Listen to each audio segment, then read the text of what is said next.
Bismillahirrahmanirrahim. Assalamualaikum dan salam sejahtera. Selamat datang ke Forum Q bagi membincangkan berkenaan satu isu yang berlaku dalam bidang teknologi masa kini. Apa yang difokuskan kepada hubungan manusia dalam pentadbiran dalam menghadapi era IR 4.0 dan ledakan inovasi teknologi. Bagaimanakah hubungan manusia dapat mengatasi masalah dan apakah penambahbaikan yang perlu dilakukan agar isu atau masalah tersebut mencapai matlamat sebenar dalam konteks pengusaha konflik. Terlebih dahulu saya ingin memperkenalkan ahli panel kita. Saya Mak Zaidi bin Osman selaku moderator. Pertamanya, panel pertama Cik Nurul Ain binti Abdul Rahim. Panel kedua Cik Azlian Haslinda binti Ismail. Panel ketiga Encik Muhammad Nabi Fikri bin Ahmad. Panel keempat Encik Muhammad Azrin bin Abdul Malik. Dan panel kelima Cik Khairli Edi Kimli. Kerana pandemik ini juga dia memperkenalkan budaya teknologi dengan menggunakan teknologi yang meluas dengan anggota pasukan bekerja dari jarak jauh. Konflik di tempat kerja berlaku secara digital dengan perselisihan yang dilakukan bukan melalui perbalahan tatapan muka tetapi melalui email, teks dan saluran intera pejabat. Cik Nurul, apakah Cik Nurul faham apabila teknologi yang digunakan ini akan wujud ketegangan di tempat kerja dari jarak jauh? Persilakan. Terima kasih Tuan Moderator.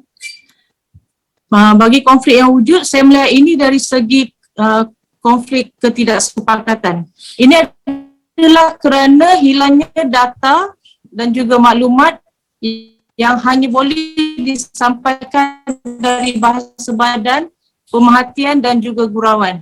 Konflik di tempat kerja menyatakan bahawa sekiranya tidak ada interaksi tatap muka, kaki tangan mungkin salah menafsir niat si pekerja lain. Sebagai contohnya, ahli pasukan mungkin fokus pada negatif. Dia tidak akan membalas saya kerana tidak menghargai permintaan saya. Ini adalah kerana individu tidak dapat melihat individu yang mereka nantikan mungkin sedang bekerja keras untuk mencari jawapan atau terlibat dalam kegemaran lain atau sedang menyelesaikan masalah yang lain.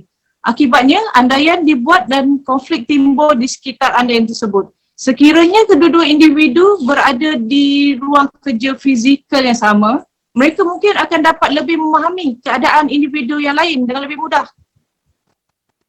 Okey, salah faham mungkin terhadap maklumat yang disampaikan adalah pencetus umum untuk konflik di tempat kerja melalui penggunaan teknologi iaitu dunia maya. Sejauh manakah kesannya Cik Azlian? Silakan. Terima kasih Tuan Moderator.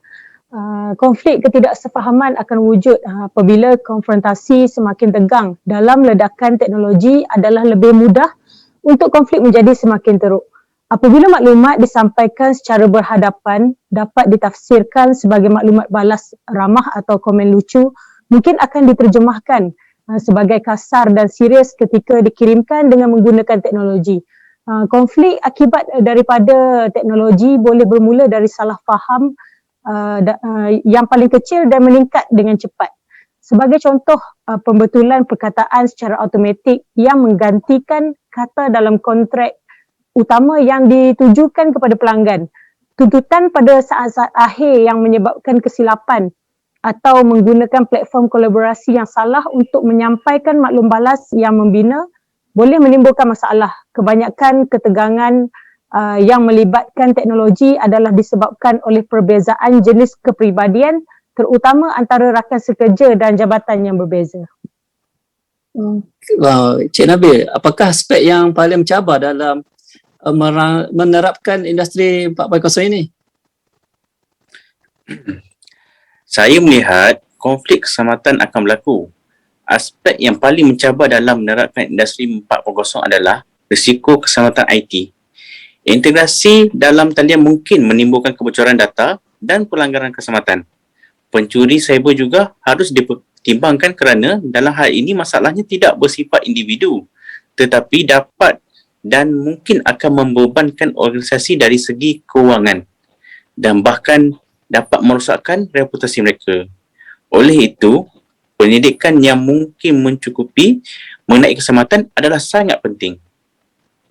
Okey, Masih, baik. Untuk kekal budaya saing adalah penting untuk organisasi untuk meningkatkan teknologi yang digunakan oleh mereka secara tetap dan mempunyai perubahan yang diterima oleh kaki tangan. Apakah rintangan terhadap perubahan ini, Encik Azrin? Okey, terima kasih moderator. Bagi saya, rintangan terhadap perubahan adalah penting untuk diperhatikan bahawa pengubah tingkah laku kaki tangan adalah objektif jangka panjang, dan perubahan tidak boleh dipaksa pada pekerja semalaman. Mengguna pakai teknologi baru boleh bermakna perubahan kepada tanggungjawab pekerjaan, menambah beban kerja, latihan tambahan dan kaki tangan. Membawa teknologi baru juga boleh menakutkan dan menimbulkan konflik kepada para pekerja. Perubahan teknologi ini juga boleh memberi kesan kepada politik organisasi. Mereka yang mempunyai kemahiran dan kebolehan tertentu mungkin melihat perubahan ancaman kepada kedudukan mereka dan melemahkan kecekapan pekerjaan mereka. Perubahan sifat ini juga berpotensi untuk memberi kesan kepada hubungan dan mengubah corak tingkah laku pekerja. Okey, moderator. Perubahan teknologi juga boleh memberi kesan kepada sifat dan budaya organisasi serta mencetuskan lebih banyak rintangan terhadap penerimanya. Apakah dimasukkan dengan rintangan ini, Cik Edi? Boleh terangkan? Silakan. Cik Edi? Rintangan ini dapat dilihat dari konflik tingkah laku. Rintangan juga boleh datang dalam bentuk di mana telah terbiasa dengan proses lama. Perubahan akibat daripada teknologi adalah lebih daripada sekadar peralatan baru atau perisian. Ia juga akan mengubah tingkah laku pekerja yang telah berpuas hati dan selesa dengan cara yang digunakan untuk melakukan sesuatu dan akan memberi rintangan apabila perubahan dilakukan. Ketakutan pula yang tidak diketahui kadang-kadang lebih buruk daripada perubahan sebenar itu sendiri, dan pekerja boleh membiarkan ketakutan itu menghakimi mereka tentang manfaat yang boleh dibawa oleh perubahan untuk mereka dan organisasi. Punca-punca ketakutan ini juga boleh datang dari perasaan ketidakpastian, kekurangan toleransi, perbezaan pendapat dan mengancam kepentingan diri sendiri. Apakah cadangan para panel untuk menguruskan konflik antara pekerja agar dapat menghasilkan peningkatan produktiviti untuk organisasi?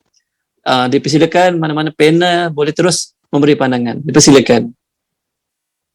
Ya, Tuan Moderator. Bagi cadangan saya untuk menguruskan konflik, falsafah dan budaya yang kuat. Para pekerja harus memahami falsafah dan budaya yang merangkumi semua pekerja.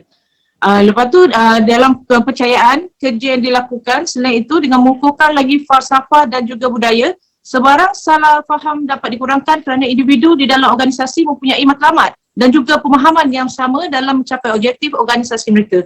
Pekerja harus percaya bahawa tindak balas yang diharapkan adalah tepat dan pekerja tahu bahawa mereka akan diberi ganjaran dan mengamalkan nilai organisasi. Untuk pembangunan dan pekerjaan staf lah, organisasi harus membuat usaha menyeluruh untuk membangunkan pekerja. Adalah penting bagi sebuah organisasi untuk membangunkan kemahiran para pekerja agar mereka dapat bekerja selari dengan teknologi yang baru diimplikasikan dalam organisasi. Hal ini akan menunjukkan bahawa organisasi mengambil berat dan juga bersedia untuk membantu para pekerja untuk memajukan, membolehkan mereka bekerja dengan efektif. Selain itu, apabila pekerja diberikan peluang untuk membangunkan kemahiran mereka, konflik akan dikurangkan dan ini akan menunjukkan bahawa organisasi tidak mengabaikan mereka. Okay, panel kedua mungkin ada pandangan. Silakan. Terima kasih Tuan Moderator. Untuk cadangan bagi menguruskan konflik, penyertaan dalam proses membuat keputusan. Pekerja harus digalakkan dan dijangka untuk mengambil bahagian dalam proses membuat keputusan di dalam organisasi secara sukarela. Pelibatan para pekerja dalam proses membuat keputusan adalah aset untuk meningkatkan produktiviti. Ia juga mendorong semangat kerja berpasukan yang kuat di kalangan pekerja secara tidak langsung akan mengurangkan risiko konflik. Selain itu, ini juga merupakan cara yang baik untuk mengumpulkan maklumat tentang pekerja mengenai bagaimana mereka bekerja dalam pasukan, secara berpasukan, dan di mana latihan mungkin diperlukan, dan kesemua ini akan membawa kepada peningkatan keberkesanan kerja berpasukan, prestasi yang baik dan juga mengurangkan konflik kerana pihak pekerja dan pengurusan terlibat di dalam proses membuat keputusan dan melakukan perbincangan bagi memastikan kedua-dua pihak memperoleh faedah. Mungkin ahli panel yang ketiga, sahabat saya boleh menerangkan lebih lanjut tentang cadangan menguruskan konflik. Terima kasih. Silakan. Baiklah, bagi cadangan saya Tuan Moderator, memandangkan para pekerja dijangka dapat mencari tanggungjawab dalam membuat keputusan dan memahami semua aspek perusahaan, mereka sepatutnya menjadi umum. Terutamanya apabila teknologi semakin meningkat, para pekerja harus mempunyai kemahiran yang khusus bagi membolehkan mereka melakukan pekerjaan mereka secara efektif. Oleh itu, untuk mengelakkan konflik adalah penting bagi pihak pengurusan untuk menyediakan program yang bersesuaian dengan kemahiran mereka, dan ini akan dapat menjamin kepuasan dan kesejahteraan pekerja di dalam sesebuah organisasi itulah. Ini adalah penting terutama apabila terdapat konflik rintangan terhadap perubahan yang berlaku. Konflik tersebut wujud kerana para pekerja merasa tergugat apabila terdapat perubahan dan juga peningkatan teknologi yang diimplikasikan.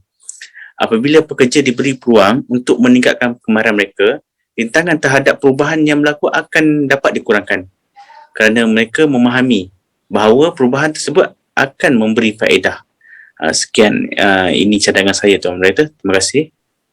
Panel 4 atau 5, siapa yang boleh berpandangan? Silakan. Okey, saya dulu Tuan Moderator, bagi cadangan untuk mengurangkan konflik ni, kita perlu ada kepercayaan di mana amanah adalah penting untuk hubungan perindustrian yang lancar. Di sini kita boleh lihat para pekerja dan majikan harus mempunyai kepercayaan dan hubungan yang mantap di antara mereka. Tidak percaya sering membawa kepada kegagalan pengurusan dalam semua sektor dan juga menimbulkan pelbagai konflik. Okey, kadang-kadang kita mendengar masalah yang dihadapi oleh para pekerja yang sudah mencukupi dengan memberi mereka peluang untuk bercakap tanpa berdebat dan menentang.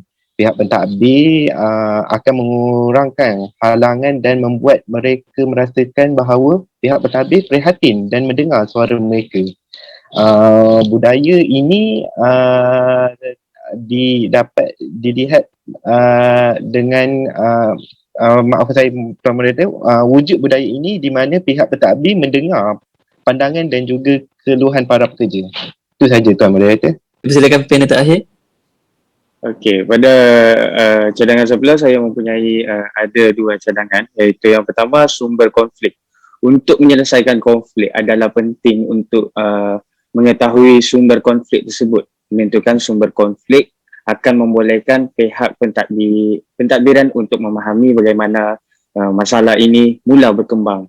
Selain itu, mereka juga akan dapat meminta pihak yang terlibat untuk mencari jalan yang terbaik untuk menyelesaikan konflik tersebut. Adalah penting untuk memperoleh sebanyak mungkin maklumat mengenai pandangan setiap pihak.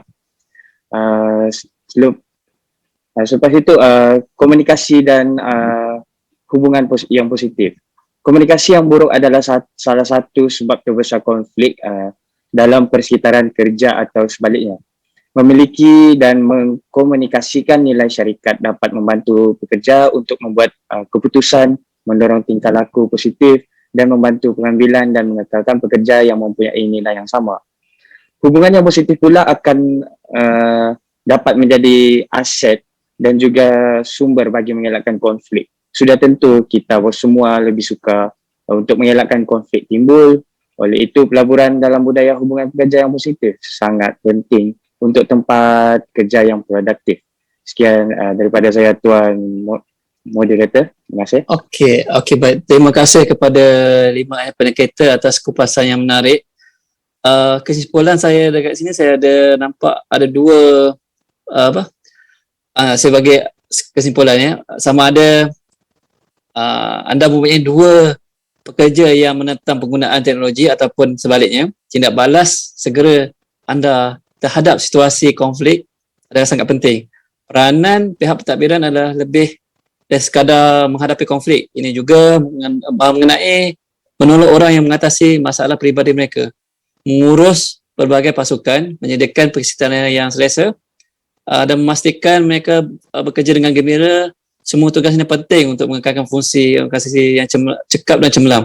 Itulah sebabnya mengapa pengurus adalah orang yang terpenting di pejabat. Maka adalah penting bagi pentadbiran untuk tahu teori dan juga langkah yang bersesuaian bagi menangani konflik yang dihadapi oleh mereka.